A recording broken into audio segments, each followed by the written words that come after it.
So hello guys, welcome back to my channel. তো তোমরা হয়তো আমার নেক্সট পার্টে দেখেইছো যে আমাদের দোকানে পুজো হয়েছিল। পুজো হওয়ার পরে এটা সিন হোম হয়ে যাওয়ার পরে দেখো কত পরিমাণে ধোয়া।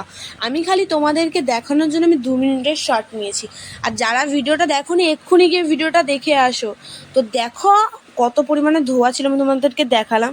আমরা প্রায় 45 মিনিটস বাইরে ঘুরপাক খেয়েছি। তারপরে ধোয়াটা যা হোকভাবে কেটে গেছে। তো এখানে প্রসাদ খাওয়া হচ্ছিল, সবাইকে প্রসাদ দেওয়ার পরে আমরা সবাই মিলে প্রসাদ খেতে বসেছি। তো এখানে পপিদিকে আমি দেখাচ্ছিলাম, পপিদির মুখটা দেখো, তোমার কপালের সিঁদুরটা কিভাবে ঘেটে গেছে। তো তারপরে প্রসাদ খাওয়ার পরে দাদা আমাদের জন্য সবার জন্য পরোটা নিয়ে এসেছিল। এটা হলো কি দাদা, এটা আমাদের দোকানের মালিক, ভীষণ ফ্র্যাঙ্কলি আমাদের সবার সাথে বন্ধু হিসাবে মিশে। আমরা বুঝতেই পারি না ইনি আমাদের মালিক। দেখো ইয়ার্কি মারছিল আমাদের সাথে কীরকমভাবে।